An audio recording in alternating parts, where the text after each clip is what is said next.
Hello friends, HR studies class में आपका स्वागत है। मैं हेमराज जयकर। मेरे YouTube चैनल पर आज हम समास प्रकरण के बारे में पढ़ेंगे। समास प्रकरण में भी हमने तत्पुरुष समास और क्रमधारय समास के बारे में पढ़ा। तत्पुरुष समास का ही एक भेद है क्रमधारय समास, जिसके बारे में आज अपन पढ़ेंगे। शुरू करने से पहले अगर मेरा वीडियो पसंद आए तो लाइक करें, शेयर करें और सब्सक्राइब करना ना भूलें। चलो शुरू करते हैं। क्रमधारय समास, इसका सूत्र है तत्पुरुष समानाधिकरण क्रमधारय, अर्थात समानाधिकरण तत्पुरुष ही क्रमधारय समास कहलाता है। यानी समान अधिकरण तत्पुरुष ही क्रमधारय समास कहलाता है। कहने का मतलब है कि समान अधिकरण यानी उत्तर पद और पूर्व पद और उत्तर पद दोनों में समान विभक्ति आएगी, यानी समान अधिकरण होगा, समान अधिकार होगा। इस समास में विग्रह करते समय दोनों पक्षों में प्रथमा विभक्ति होती है, यानी दोनों उत्तर पद में और पूर्व पद में दोनों पदों में प्रथमा विभक्ति होगी, यानी समान होगी। अब है पहला सूत्र है दिक्स संख्या संज्ञानाम, यानी अर्थात दिशावाची व संख्यावाची शब्द पूर्व में हो तथा उससे बनने वाला समासिक पद कोई एक संज्ञा बताता है। कहने का मतलब है कोई अगर दिशावाची कोई शब्द हो या संख्यावाची शब्द हो पूर्व पद में, उत्तर पद में नहीं, पूर्व पद में अगर कोई दिशावाची हो या संख्यावाची शब्द हो तो वो जब उन दोनों को मिलते हैं तो वो क्या बनता है, समासिक शब्द बनता है। लेकिन समाहार अर्थ में नहीं होना चाहिए। क्या होना चाहिए, समाहार अर्थ में नहीं। अगर समाहार अर्थ में हो जाता है तो वो कौन सा समास हो जाता है, द्विगु समास हो जाता है। मतलब है कि क्योंकि संख्यावाची शब्द पूर्व पद में अगर होता है तो वो द्विगु समास भी कहलाता है, लेकिन उसमें समाहार शब्द होता है, यानी समूह का, जैसे अपन 7 समूहों का, 8 समूहों का। लेकिन यहाँ पे समूहों की बात नहीं होती है, क्रमधारय समाज में समूहों की बात नहीं होती है, तो वहाँ पर हम क्रमधारय समाज कहेंगे। हम उदाहरण से समझने की कोशिश करेंगे। समास, यहाँ पे ये समास विग्रह है और ये समासिक पद है। सप्तचेते ऋषय, यानी 7 ऋषि को क्या कहा जाएगा, सप्त ऋषय, यानी 7 ऋषय, 7 ऋषि। 9 ग्रह, तो 9 ग्रह का क्या होगा, 9 ग्रह। यह देखो इधर में दोनों में प्रथमा विभक्ति है, 9 में भी प्रथमा विभक्ति है और ग्रह में भी प्रथमा विभक्ति है। दोनों का समासिक पद बना है 9 ग्रह, यानी ये भी प्रथमा विभक्ति में बढ़ेगा। उत्तर पंचालः, यानी उत्तर पंचालः। अब कहने का मतलब है ये है कि ये समूह नहीं है, ये दोनों के पद अलग अलग है। ठीक है ना। अगला हम क्रमधारय समास के प्रकार। अब क्रमधारय समास के भी 2 प्रकार हैं, विशेषण और विशेष्य, उपमान और उपमेय। 2 समास है, दो प्रकार है इसके, विशेषण और विशेष्य, उपमान और उपमेय। तो सबसे पहले हम विशेषण और विशेष्य क्रमधारय के बारे में पढ़ेंगे।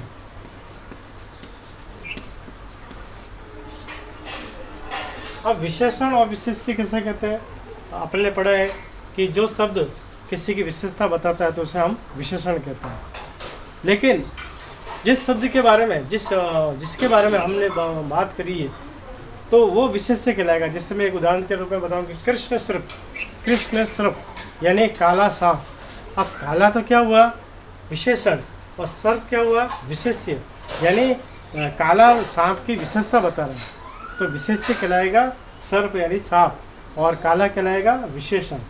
इसी तरह एक सूत्र है कि विशेषणम विशेषणम बहुलम, अर्थात विशेषण एवं विशेष्य पदों के साथ क्रमधारय समास होता है। यानी जहाँ पर विशेषण और विशेष्य बताया जाता है शब्दों के अंदर, तो वहाँ पे हमेशा क्रमधारय समास होता है। जहाँ पे उपमान उपमेय भी अगर बताया जाता है तो वहाँ पे भी कौन सा समास होगा? कर्मधारय समास होगा। इस समास में पूर्व पद विशेषण तथा उत्तर पद विशेष्य होता है। मतलब है कि घन के पहले वाला पूर्व पद वो विशेषण होगा और घन के बाद वाला उत्तर पद वो विशेष्य होगा। ठीक है, हम उदाहरण से समझेंगे। समास विग्रह है ये समासिक पद है। यहाँ पे 4 उदाहरण दिए मैंने। अब देखो दोनों में, अब ये नीलम उत्पलम, नीलम उत्पलम में दोनों प्रथमा विभक्ति है। जब हम इसका नीलो उत्पलम बनेगा। नीलम का मतलब नीला, उत्पलम का मतलब कमल, मतलब नीला कमल। अब नीला तो यह है इसकी विशेषता, विशेषण, और कमल है वो विशेष्य है। तो ये इसके बाद में ये उत्तर पद में लिखा हुआ, ये पूर्व पद में लिखा है। हम दोनों को अगर समासिक पद बनाएंगे तो क्या बनेगा? नीलो उत्पलम। अब नीलो उत्पलम कैसे कि ये म के अंदर, मतलब है कि हम दोनों के अंदर हम अगर समासिक पद बनाएंगे तो दोनों के अंदर जो विभक्तियाँ होती है पहले उसको लोप करते हैं, उसको हटाते हैं। कैसे कि यहाँ पे हो जाएगा नील उत्पलम, नील उत्पल, क्या हो जाएगा? दोनों की ये चीज़ें हटा देंगे। ये प्रथमा विभक्ति, ये दोनों विभक्ति है, म लगा वो क्या है? विभक्ति। इन दोनों को हटा देंगे तो क्या हो जाएगा? नील उत्पलम, नील उत्पल, सॉरी। अब है कि नील और उत्पल दोनों को शब्दों को जोड़ेंगे तो जहाँ अगर संधि होती है तो हमें वहाँ पे संधि का भी प्रयोग करना है। तो नील, ल और ऊ को मिलेगा तो अ और ऊ मिलता है तो गुण संधि आ जाती है। यहाँ पे गुण संधि का प्रयोग हो जाएगा, गुण संधि का नियम हो जाएगा। तो यहाँ पे अ और ऊ मिलकर क्या होगा? नीलो उत्पलम, नीलो उत्पलम बन जाएगा। यहाँ पे दूसरा उदाहरण है कृष्ण सर्प, दोनों की विभक्तियाँ का लोप कर देंगे। तो अब इधर तो अपने कृष्ण और सर्प, यानी यहाँ पे कोई संधि नहीं हो रही है। अगर कष्ट संधि अगर होती है तो करनी है, अगर नहीं होती है तो कोई बात नहीं। कृष्ण सर्प, ये पूरा एक शब्द बन जाएगा, कृष्ण सर्प। इसी तरह रक्तम उत्पलम, रक्त उत्पलम में दोनों प्रथमा विभक्ति है, म, दोनों का म हटा देंगे तो रक्त उत्पल बन जाएगा। और त यानी अ और ऊ मिलकर यहाँ पे ओ बन जाएगा। क्या बन जाएगा? ओ। तो रक्त उत्पलम, यहाँ पे भी गुण संधि का नियम काम आएगा। इसी तरह नीलम कमलम, तो नील कमल, नील कमल यानी यहाँ पे संधि नहीं हो रही है तो यहाँ पर हो जाएगा नील कमलम। क्या हो जाएगा? नील कमलम। अगर हम समासिक पद का अगर विग्रह करेंगे तो इस तरह से होगा। अब आगे है सूत्र किम छेपे, किम छेपे, ये विशेषण विशेष्य का कर्मधारय समास का ही उदाहरण है। किम छेपे अर्थात निंदा करने के अर्थ में समाज के पूर्व पद में किम के साथ समास होगा। यानी जहाँ पे हम निंदा करते हैं, निंदा शब्दों के आगे हम किम का प्रयोग करेंगे। पूर्व पद में क्या होगा? किम का प्रयोग करेंगे, किम के साथ समास होगा। विग्रह करते समय, यानी समास से विग्रह करते समय किम का कुत्सित लिखा जाएगा। किम का क्या लिखा जाएगा? कुत्सित। जैसे उदाहरण है, अब जैसे मैं यहाँ पे समासिक पद लिखता हूँ किम सखा, तो किम सखा एक समासिक पद है। अगर इसका विग्रह करना होगा तो क्या होगा? किम का हमको क्या लिखना है? कुत्सित। क्या लिखना है? कुत्सित, यानी खराब सखा या बुरा सखा। तो कुत्सित सखा। अब कुत्सित किम सखा क्या पुल्लिंग है? क्या पुल्लिंग है, इसलिए हमने कुत्सित सखा लिखा। और किम नारी, अब इसका अगर हम समस्या को विग्रह करेंगे तो क्या होगा? कुत्सिता नारी, क्योंकि कुत्सिता क्या है? स्त्रीलिंग है, इसलिए हमने कुत्सिता लिखा।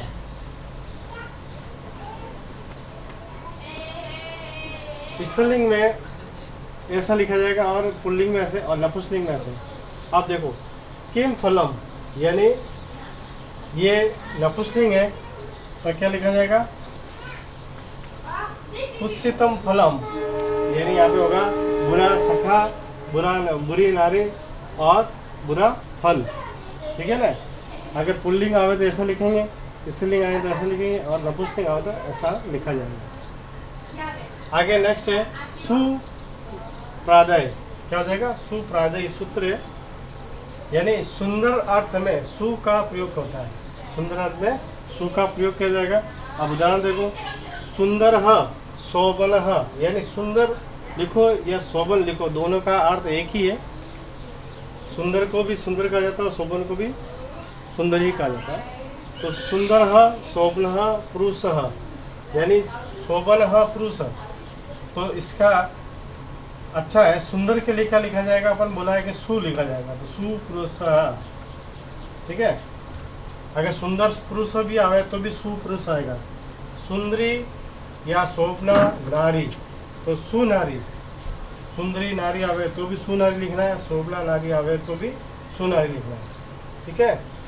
अब है सुंदरम या शोभनम, दोनों में से कोई भी वर्ड आवे, फलम, शोभनम फलम तो सुफलम होगा। यानी सुंदरम आवे सुंदरम फलम तो भी सुफलम होगा, शोभनम फलम आएगा तो भी सुफलम होगा। यानी सुंदर के लिए हम सु का प्रयोग क्या करते हैं। आगे अब है आगे सूत्र, सूत्र नहीं है ये, मतलब एक ही इम्पोर्टेंट बात है ये भी।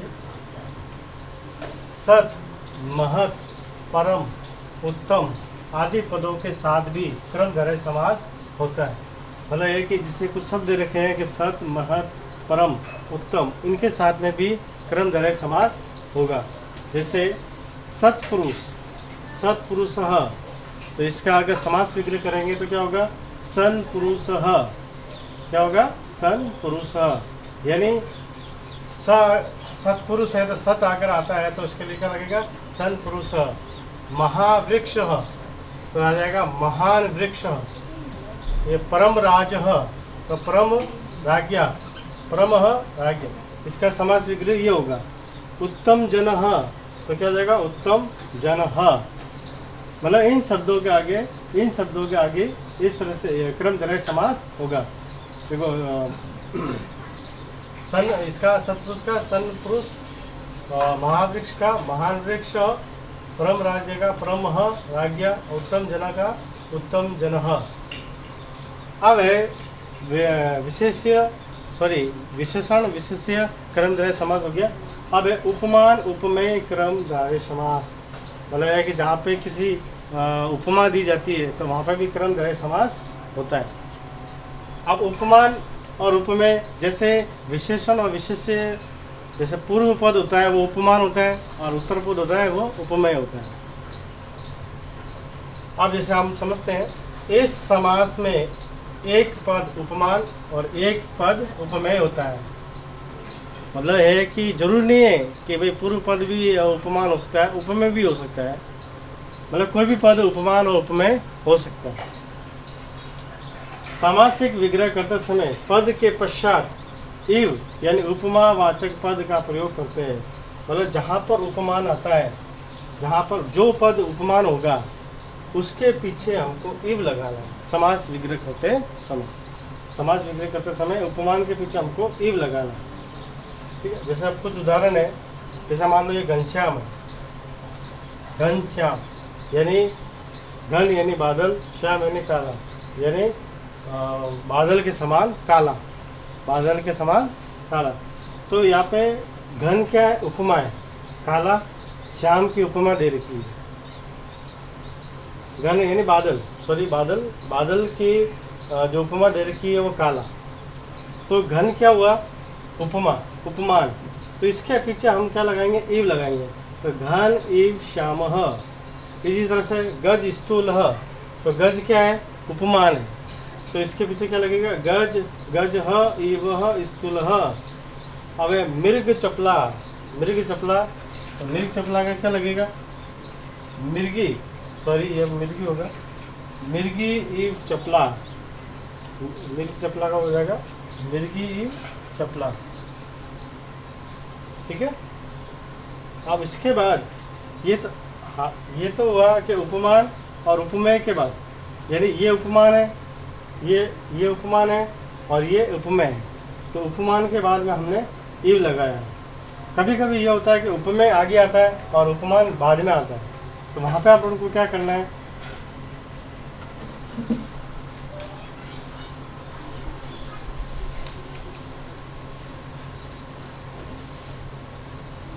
जैसे उपमेय और उपमान आ रहे, मतलब पहले अगर उपमेय आता और उपमान आता, अपन को हमेशा उपमान के बाद ही ईव लगाना है। जैसे जैसे मान लो इधर पुरुष व्याघ्र, ये सामासिक पद है, ठीक है। तो इसका समास विग्रह कैसे करेंगे कि पुरुष,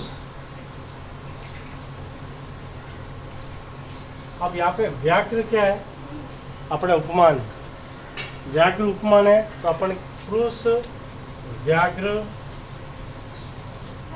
ईव इस तरह से हो जाएगा।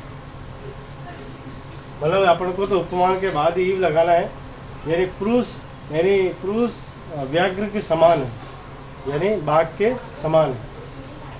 इसी तरह से मुख चंद्र यानी चंद्रमा के समान मुख, चंद्रमा के यानी समान मुख तो वही है, लेकिन उसकी जो उपमान दी है वो है चंद्रमा।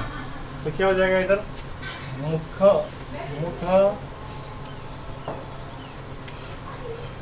चंद्र ईव, अपन को उपमान के बाद में ईव लगाना है, तो चंद्रमा के बाद में क्या लगेगा, ईव लगेगा। ठीक है, यह कर्मधारय समास पूर्ण हुआ। अगले समास को अगले वीडियो में देखो। धन्यवाद।